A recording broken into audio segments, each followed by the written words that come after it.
We are heading to the final stretch.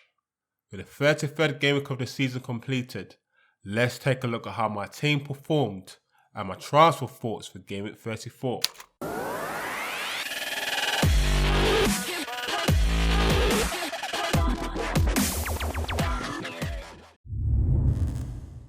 Ahead of game week 33, I took a -4 hit and transferred Dunk for Chilwell and Higuain for Vardy.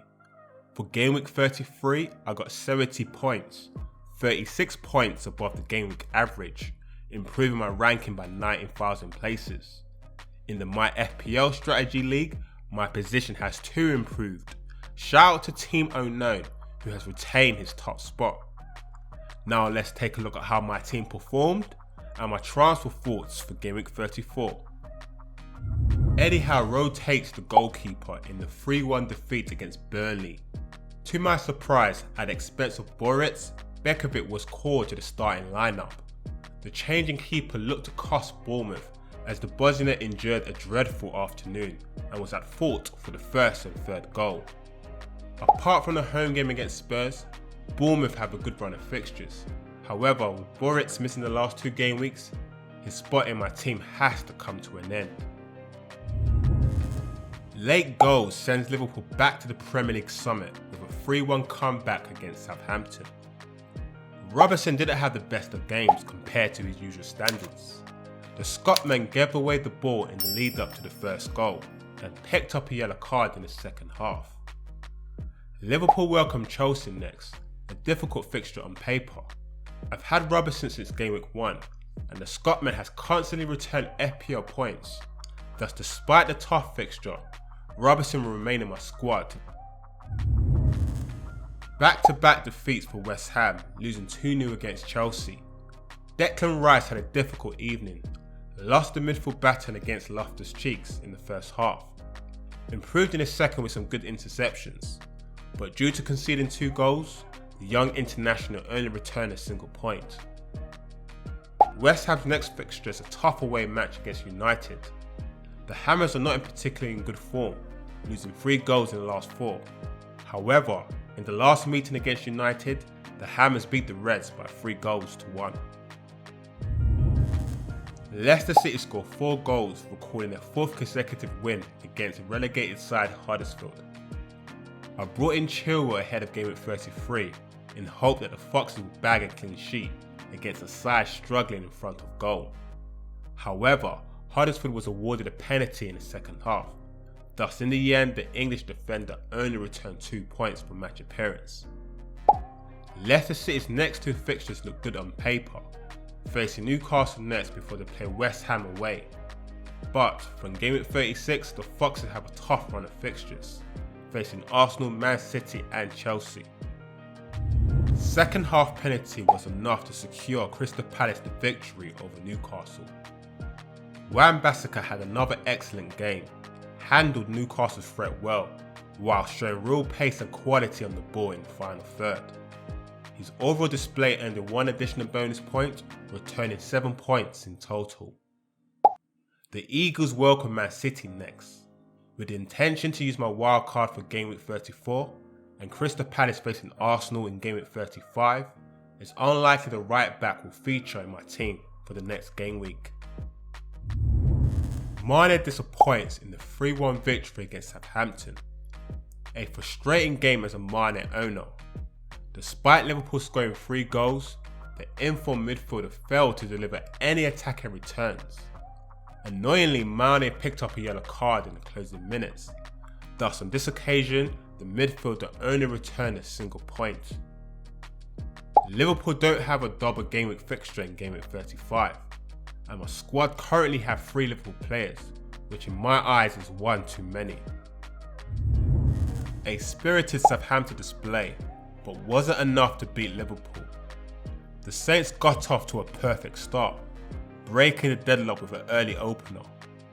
WARD-PROWSE had an average game, recording 10 attempted crosses. His dead ball delivery were dangerous, but overall he had a pretty quiet game. The Saints welcomes Wolves next before they embark 2 double fixtures in game week 35. Southampton are only 5 points clear of the relegation spot, so there's still a lot to play for. With WARD-PROWSE low ownership, he could be a good differential. Salah gets his first goal in 7 in the Liverpool must-win game against the Saints. If I'm being honest, it was the same performance from Salah. Looked unsure of himself at times and took too many touches in the key areas. However, when it mattered, the Egyptian scored the crucial second goal. Ahead of Gameweek 35, in order to balance my squad, my initial plan was to get rid of Salah. But I must admit, after that goal against the Saints, there's a slight temptation to keep hold of him. Hazard shines climbing the Blues to the 3rd spot in the Premier League table. Hazard had a sublime game, showing superb skill to score Chelsea's first, before wrapping up the win with a late finish for Chelsea's second. His overall performance earned him 3 additional bonus points, returning a whopping 32 points as my captain. Hazard's next challenge is a tough away match against Liverpool. In the last fixture between the two clubs, the Belgian scored in the 1-1 draw. Bournemouth disappoints in the 3-1 defeat against Burnley. King didn't have the best of game, failing to record a single shot on target. In the end, the Norwegian only returned 2 points for match appearance. King is up against Brighton next. In the last fixture between the two clubs, King recorded an assist in a 2-0 victory. Vardy delivers big in a 4-1 victory against Huddersfield. Leicester City cruised to their 4th straight win under Brendan Rodgers. Man of the match Jamie Vardy had a fantastic game, bagging a brace as well as recording an assist, returning a whopping 16 points. The Foxes welcome Newcastle next. In the last 2 meetings between the two clubs, Vardy has scored in both appearances. Thus, based on current form, Vardy could be a good asset to keep hold of for Gameweek 34. So moving on to my transfer thoughts for Gameweek 34. With a double Gameweek 35 round the corner, my strategy is to utilise my bench boost for Gameweek 35. Thus I've activated my second wildcard for Gameweek 34. My objective is to get as many players with double fixtures for the following game week. At the moment, as long as there's no injury surprises, almost certainly the following players that will feature in my squad are Lloris from Spurs alongside Ryan from Brighton. Brighton have a double fixture in both Gameweek 34 and 35, and despite Spurs facing City, Tottenham have a good run of fixtures. In defence, Duffy, Doherty, Robertson and Laporte gets the nod. I've got a lot of value tied up in Doherty and Robertson. Both Wolves and Brighton have decent upcoming double fixtures. Thus their position in my squad is very likely, whereas Robertson has been so reliable for me this season that I'm satisfied for him to remain in the squad, albeit without a double game week. In midfield, Eriksen, Son and Salah are almost certain to feature in my team.